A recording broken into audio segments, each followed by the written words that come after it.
அருமே! இதோ உங்கள் பாட்காஸ்ட் கதை. யாரது காலடி சத்தம்? முழுமையான த்ரில்லர் மற்றும் திகில் கலந்த வடிவத்தில். பாட்காஸ்ட் டைட்டில்: யாரது காலடி சத்தம். வகை: தாஸ்தன் திகில் ஆவிகள். நேரம்: 8 முதல் 10 நிமிடங்கள். பாட்காஸ்ட். அறிமுகம். இன்ட்ரோ. மெல்லிய இசை. பின்னணியில் சற்று பனிக்காற்று சத்தம். பாடல் பாடுகிறார். இது உண்மையிலேயே நடந்த சம்பவம் என நம்பப்படும் ஒரு மர்மம். ஒரு பழைய அரண்மனை, ஒரு படம் எடுக்கச் சென்ற குழு, மற்றும் ஒவ்வொரு இரவும் கேட்டுக்கொண்டிருந்த ஒரு கேள்வி: யாரது காலடி சத்தம்? அந்த அரண்மனை ஒரு நூற்றாண்டை கடந்தது. வதந்தி ஒன்றின்படி, அங்கு ஒரு காலத்தில் சின்ன ராஜா என்பவர் இருந்தார். அவருக்கு மனைவியின் மரணம் நடந்த பிறகு அந்த அரண்மனையில் யாரையும் வரவிடாமலே தனியாக வாழ்ந்தார். இறந்தும் அவர் அந்த இடத்தை விட்டு செல்லவில்லை என மக்கள் கூறுகிறார்கள். 3 நாட்கள், இரவுகள். முதல் இரவு. படப்பிடிப்பு முடிந்து அனைவரும் தூங்க முயலுகிறார்கள்.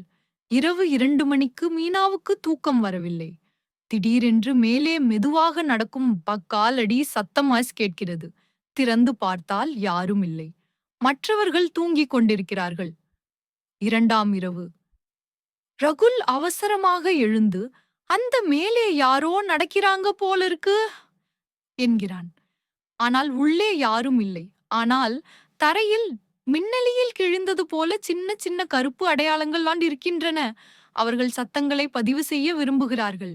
அதற்காக வைக்கும் ஒலி சாதனத்தில் கஸ்தியில் அளிக்கும் ஒரு மென்மையான ஆண் குரல் பதிவு செய்யப்படுகிறது.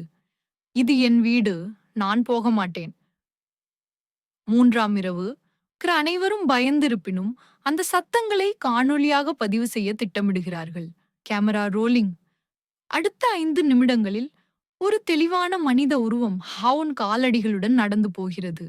ஆனால் அவன் தலையில்லாத உருவம். அதற்கு பிறகு கேமரா அணைந்து விடுகிறது. யாரும் எதுவும் சொல்ல முடியாமல் அந்த இடத்தை விட்டு ஓடுகிறார்கள். முடிவும் மர்மமும். அவர்கள் வீடு திரும்பிய பிறகு வீடியோ பார்ப்பதற்காக வெளியே ஹார்ட் டிரைவ் இணைக்கிறார்கள். ஆனால் அந்த வீடியோ ஒரு வார்த்தையையும் தவிர வேறொன்றும் இல்லை. ஒலி செய்தி: நான் இங்கேயே இருப்பேன். யாரும் என் அமைதியை எடுக்க முடியாது. கடைசி வரிகள்: அந்த அரண்மனை இன்னும் அங்கேயே உள்ளது. ஆனால் தற்போது எந்த இயக்குனரும் அங்கு படம் எடுக்கப் போகவில்லை. அந்த காலடி சத்தம் இன்று வரை கேட்கப்படுகிறதாம். நம்புவீர்களா? இதுவும் ஒரு நிஜம் போலவே இருக்கிறது அல்லவா? இது போன்ற திகில் கதைகள் உங்களுக்கு பிடித்ததா? அடுத்த கதிக்காக எங்கள் பாட்காஸ்ட் சேனலை பின்தொடருங்கள். மறக்காமல் இரவில் மட்டும் கேட்காதீர்கள். இந்த கதையை நீங்கள் யூடியூப் அல்லது பாட்காஸ்டுக்கு பயன்படுத்தலாம். தேவைப்பட்டால் பின்னணி சத்தம், குரல் தரமாயிருக்கும் வசனங்களையும் சேர்த்துக் கொடுக்கலாம். வேண்டுமா?